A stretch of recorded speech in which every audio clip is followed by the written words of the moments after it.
Vriende, wat 'n voorreg om weer saam met u te kan wees en so rondom die woord van die Here stil te kan word. Wat 'n voorreg om die woord van die Here te kan open, daaruit te kan lees en onderrigting te ontvang. En ag is die gebed en begeerte van my hart dat die Here vir ons ryklik sal saamseën terwyl ons besig is met hierdie baie besondere profesie wat ons in Jesaja 9 vers 5 vind rakende Christus. Daar staan, want 'n kind is vir ons gebore, 'n seun is aan ons gegee en die heerskappy is op sy skouer en hy word genoem wonderbaar, Raadsman, sterke God, ewige Vader en vredevors. Nou ons het al reeds in die weke wat verby is gekyk na die gedagte, wat beteken dit as die Bybel sê Christus is wonderbaar. Ons het gekyk dat die Bybel leer vir ons dat hy raadsman is en wat dit beteken en hoe dit op ons van toepassing is. Ons is tans besig met die boodskapie dat hy is sterke God. Ek het vir u gesê, hierdie woordjie sterke God dui daarop, vriende, dat daar geen gelyke is soos hy nie. Christus is uniek. Hy is enig in sy soort, hy is God wat mens kom word het. Hoe dit presies werk, het ek vir u gister gesê, ons sal nooit die hele volle gedagte kan verstaan nie, juis omdat ons verstand beperk is, sondig is, en nie hierdie groot en kosbare heerlikheid ter harte kan neem, soos ons dit behoort ter harte te neem nie. Maar een ding wat ek vir u gesê het, as ons in onderdanigheid buig, en vir die Here vra om deur sy gees ons harte en oë te open, sal ons beter verstaan wat die Bybel vir ons bedoel as dit sê dat Christus is die sterke God. Vriende, hy is absoluut onvergelykbaar en daar is net een sterke God. En dit is Jesus Christus, die Seun van God, God geopenbaar in die vlees. Ek het vir u gesê wat belangrik is die woorde daar in 1 Timoteus 3:16 wat sê, en onteenseglik, die verborgenheid van die godsaligheid is groot. God is geopenbaar in die vlees, is geregverdig in die gees, het verskyn aan engele, is verkondig onder die heidene, is geglo in die wêreld, is opgeneem in heerlikheid. Ek het vir u gesê, om die Bybel te verstaan, beteken dit nie dat jy jou verstand hoef eenkant te sit nie. Jy en ek moet ons hoogmoed eenkant sit. En ons moet besef wie ons is en wie God is, en in nederigheid. Terwyl ons die woord lees, openbaar die Here deur sy kosbare gees vir ons hierdie waarhede, sodat ons kan leer hoe ons moet lewe te midde van 'n krom en verdraaide geslag. Die Bybel sê vir ons baie duidelik in 2 Korintiërs 5 vers 7, want ons wandel deur geloof en nie deur aanskoue nie. Nie een van ons het Christus gesien en tog glo ons met ons hele hart dat Christus is wie die woord sê hy is. En ons sien uit om hom eendag in sy heerlikheid te sien. Sê 1 Korintiërs 13, die liefdeshoofstuk nie vir ons, daar in die 12de vers, want nou sien ons deur 'n spieël in 'n raaisel, maar eendag van aangesig tot aangesig. Nou ken ek en jy ten dele, maar eendag sal ek ten volle ken, net soos ek ten volle geken is. Ag, ek onthou die ontmoeting wat Christus na sy opstanding gehad het met Thomas, die ongelowige apostel.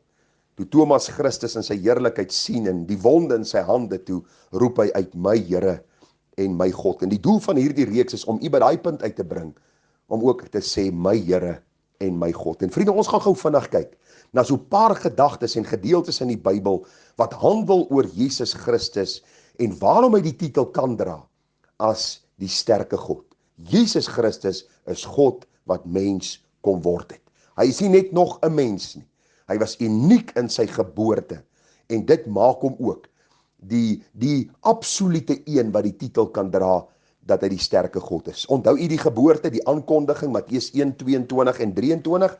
Die Bybel sê, alles sou vervul geword het wat die profete gesê het.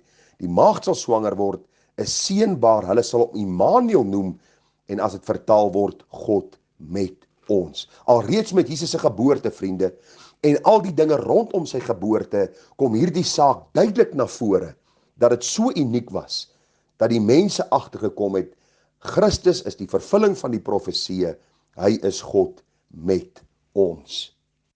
As ons verder kyk na sy aardse lewe, dan sien ons baie duidelik hoe hierdie godheid van Christus al hoe meer na vore kom. Onthou u met die roeping van sy apostels, was daar 'n unieke gedagte en verstaan, dat hierdie een wat hulle geroep het, die Messias is, daarom het hulle alles verlaat en hom gevolg. Hulle het nie alles in sy volheid verstaan rondom Christus nie. En die Here het hulle by tye verwyd oor hulle ongeloof, maar soos hulle saam met hom gewandel het, het hulle gesien dat hy die een is, die Messias wat beloof is. Waarom sê ons dat hy die sterke God is? Want vriende, die Bybel sê vir ons baie duidelik, dat hy die een is wat mag gehad het oor die natuur, Hy het mag gehad oor siektes, hy het sondes vergewe, hy was so uniek dat mense verbaas gestaan het wanneer hy hulle kom leer het. Kom ek lees vir een of twee gedeeltes, dan verstaan u beter waarom ons sê dat Jesus Christus die titel dra as die sterke God, soos die profeet Jesaja voorspel het. Matteus 9 vers 1 sê, en nadat Jesus in die skei geklim het, het hy oorgevaar en in sy eie stad gekom. En hulle het 'n verlamde man wat op 'n bed lê na hom gebring. En toe Jesus hulle geloof sien, sê hy aan die verlamde seun, hou goeie moed, jou sondes is jou vergewe. En sommige van die skrifgeleerdes het by hulle self gesê, hierdie man praat God lasterlik. En toe Jesus merk wat hulle gedagte was, sê hy, waarom bedink julle slegte dinge in julle harte? Want wat is makliker om te sê, die sondes is jou vergewe, of om te sê, staan op en loop? Maar dat julle kan weet dat die Seun van die mens mag het om op aarde sondes te vergewe, toe sê hy vir die verlamde man, staan op, neem jou bed op en gaan na jou huis toe. En hy het opgestaan en huis toe gegaan. En toe die skare dit sien, was hulle verwonderd en het God verheerlik wat so 'n mag aan die mense gegee het. Nou volg saam met my die vertelling, vriende. Die Bybel sê vir ons baie duidelik dat hierdie verlamde man op 'n bed na die Here Jesus gebring is. Die Bybel sê vir ons baie duidelik, vriende, dat die Here Jesus Christus vir hierdie man gesê het. Hy het nie vir die Here gevra, Here, genees my nie. Hy het nie vir die Here gevra, Here, vergewe my sonde nie. Die Bybel sê vir ons, die Here wat die hart ken, weet wat die behoefte van hierdie man was. En die Bybel sê dat Christus sy geloof gesien het, en dit wys vir ons dat Christus hierdie man se hart geken het, want sover die gedeelte vir ons sê, het hierdie man nie 'n woord gepraat nie. En wat gebeur in hierdie hele vertelling? Dat die Here Jesus sê vir hom, jou sonde is jou vergewe. Hierdie kerklui van daardie tyd, die skrifgeleerders en die fariseërs, hulle het amper 'n hartaanval gekry. Hulle het gesnak na hulle asem, en hoor wat sê hulle? In hulle gedagtes sê hulle, hierdie man Jesus praat godslasterlik. Hoe durf hy vir hierdie man sê jou sondes vergewe? Daar is net een wat sonde kan vergewe, dis God self. Nou hoor dit staan daar. Jesus het bemerk wat hulle in hulle gedagtes bedink, en nou spreek hy hulle aan. Ek dink hulle het hulle boeglam geskrik. Vriende, hulle was so wit soos 'n lijk. Want ewe skielik kom Christus en hy openbaar hulle gedagtes aan hulle, en hy sê vir hulle, waarom bedink julle slegte dinge? Ek dink hierdie man het gebewe soos 'n riet, want ewe skielik is daar een wat hulle gedagtes aan hulle kon verklaar en openbaar. En u weet vanmôre presies waarvan ek praat. Nie eers jou vrou weet wat in jou gedagte aangaan nie. Niemand ken jou soos jy jouself ken nie, behalwe die Here God self. Die Bybel sê dat hierdie Godmens, Jesus Christus, was die sterke God, want hy is die een wat sonde kan vergewe. Hy ken die diepste wese van ons binneste. Nou kom die Bybel en sê, wat is makliker? Om te sê jou sondes vergewe of staan op en loop? Kyk, die Here het mag oor siekte. Hierdie man is verlam, vriende. Geen dokter kan vir hom iets doen nie. Sy geloof het hom nie gesond gemaak nie. Die feit is dat die Here hom gesond gemaak het. Daar was selfs mense in die Bybel wat nie eers geloof gehad het nie, wat dood was. Lazarus wat 4 dae in die graf gelê het, en die Here roep hom uit die graf om sy heerlikheid en sy krag en sy majesteit te kom openbaar. Die Bybel sê vir ons, toe die skare hierdie groot teken sien, dat Jesus 'n verlamde man gesond maak, dat hy die sonde van hierdie verlamde man vergewe, dat hy die gedagtes en die harte van die skrifgeleerders geken het en hulle gedagtes in woorde oorgesit het, was die skare verwonderd en het God verheerlik dat hierdie Christus na hierdie wêreld gekom het. Ek wil jou vra vanmôre, wie ken harte? Wie kan sonde vergewe? Wie kan siekes gesond maak? Net Jesus Christus, die sterke God, wat God aan ons kom openbaar het. Ek wil vir u sê, die Heilige Gees verklaar verder vir ons, dat Jesus Christus mag het oor die natuur.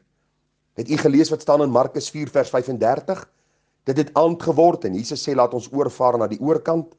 Die Bybel sê vir ons vers 37, en 'n groot stormwind het opgekom, en die golwe het in die skei geslaan, sodat dit al vol sou word. Die Bybel sê, Jesus was agter in die skei, aan die slaap op 'n kussing. U sien God wat mens kom word het, hy het ook moeg geword. En hy lê in slaap want hy weet sy Vader is in absolute beheer, nie net van sy lewe nie, maar van die skepping en van alles wat gebeur. Hierdie disippels van die Here raak so benoud dat hulle hom wakker maak en hulle beskuldig hom amper en sê: Meester, gee U nie om dat ons vergaan nie. Hoor wat gebeur.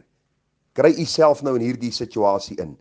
Hier is 'n skytjie op die see. Die golwe slaan in die skyt in. Die skyt begin vol water raak. Jesus lê in slaap. Die apostels is benoud tot die dood toe.